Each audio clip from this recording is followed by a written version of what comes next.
korupsyon dahil takot tayo.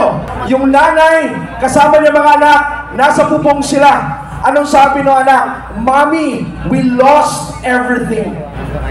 Pero ang pinakamaganda sa sinagot ng nanay, alam niyo ano? Ang sagot ng nanay, huwag kang mag-alala anak, we will have them back again. Alam niyo po, hindi po talaga ako political blogger. My real expertise is I'm an applied neuroscience specialist. I specialize in the brain.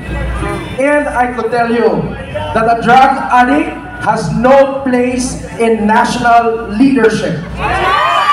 Because if the brain is compromised, it will make the nation vulnerable. And the consequences will be fatal. So mananawagan din po ako kay General Browner. Because we've met several times. General Browner, I know you are a decent man. We've met several times. You've asked me to develop your mental health resilience and brain optimization program in AFP.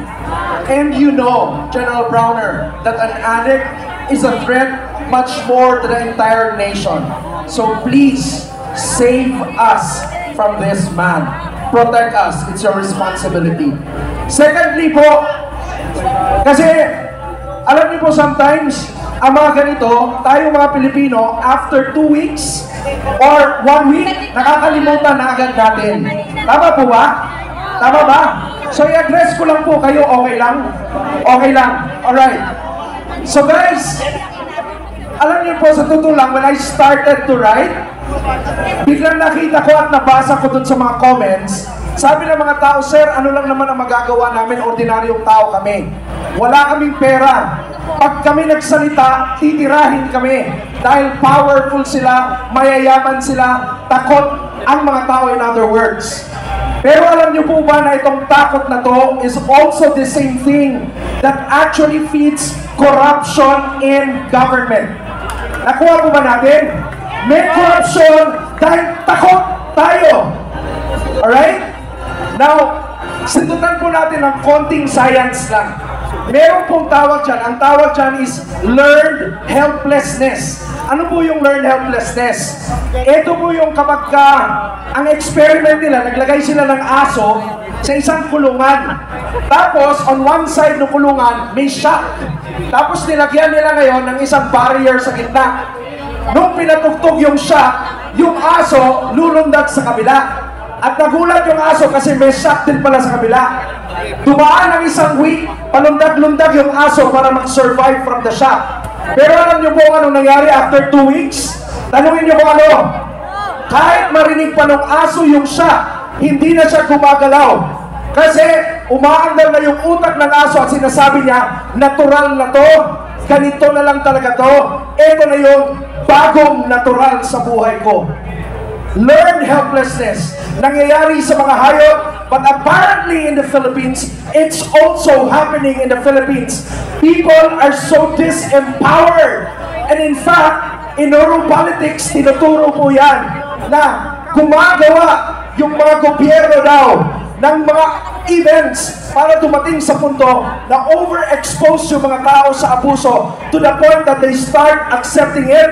They complain, but they don't know anything. It's called learned helplessness, my friends. Let me remind you this. Nung bumaha po sa Tino, nakita po natin yung mga videos, tama po ba? And there's one particular video there that gripped my heart. Yung nanay, kasama niya mga anak, nasa pupong sila. Anong sabi ng anak? Mommy, we lost everything. And maybe you have not lost everything in Manila or in Luzon. But guys, realize that you have lost your future because of our corrupt officials. Pero ang pinakamaganda sa sinagot ng nanay, alam niyo ano? Ang sagot ng nanay, huwag kang mag-alala anak, we will have them back again. Ganon din tayo sa Pilipinas. Dapat para tayong mga nanay na pinapaalala natin ang bawat isa. Yes, ninakaw nila lahat. Yes, ito yung nilapastangan nila tayo. But we will have to make a stand. We will take them back. Are you with me on that? Kasi po hindi pa lapos ang laban.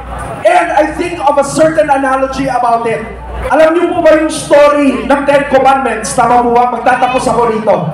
Di ba sa Ten Commandments, may abusive na ruler called Pharaoh. And for hundreds of years, nagkaroon ng 10 plagues, yung 10 Commandments nangyari. Tama po ba? Tapos nakalabas yung mga tao from Egypt by crossing the Red Sea. Pero, hindi yun ang hantungan. Ang totoong hantungan talaga, ang gusto ni Lord, makalabas sila sa Egypt para mapunta sila sa Promised Land.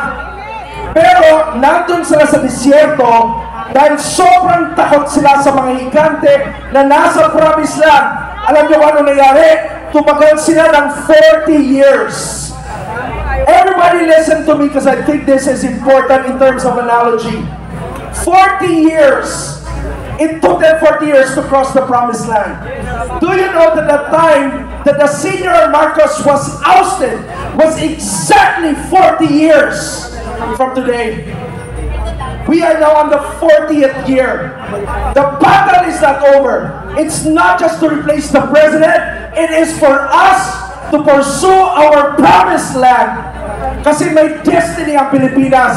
Malaki ang plano ng Diyos para sa Pilipinas. Pero hanggang takot tayong lahat, walang mangyayari sa atin. Kaya bago sila na-cross, sabi ni Lord, Joshua 1:9, do not fear, be courageous, for I am with you. Itong mga nangyayari ngayon, si Lord na nagsasabi, I am with you. Ang tanong, are you courageous enough na ipagtuloy ang laban hanggang mapunta natin ang Promised Land?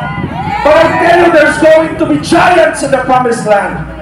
So Christ, everybody right now, meron akong gusto ipapagawa sa lahat. Is that okay? Pwede ba tumayo lahat ngayon? Everybody right now. Can we all stand? Yung mga nakaupo, pwede po ba tayong tumayo? Come on, everybody please stand. Just one time. And let's remind ourselves, wala lang sa mga opisyalis natin ang kinabukasan ng Pilipinas, nasa ating mga mamamayan, pero kailangan ang mamamayan matapang, masigasig, not easily swayed.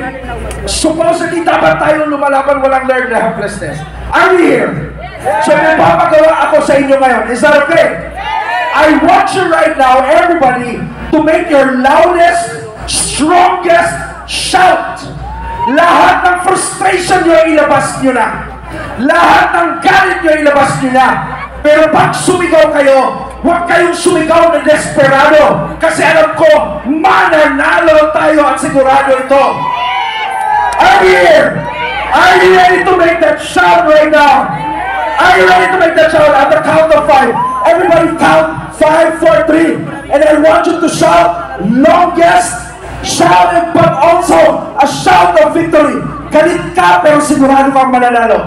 Can we count down? Everybody, 5, go! 5, 4, 3, 2, 1. Come on, shout! Come on!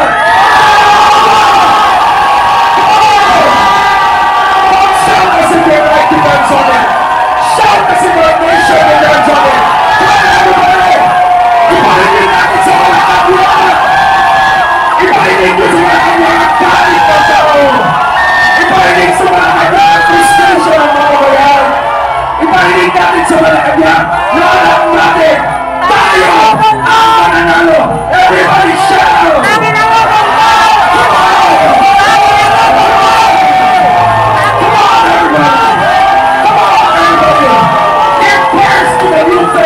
Come on, everybody! Hindi pa po tapos ang laban. Haharapin natin ang mga higante in the next few days. But let me just remind you one more. God said, do not be afraid, have courage, for I am with you always. God bless.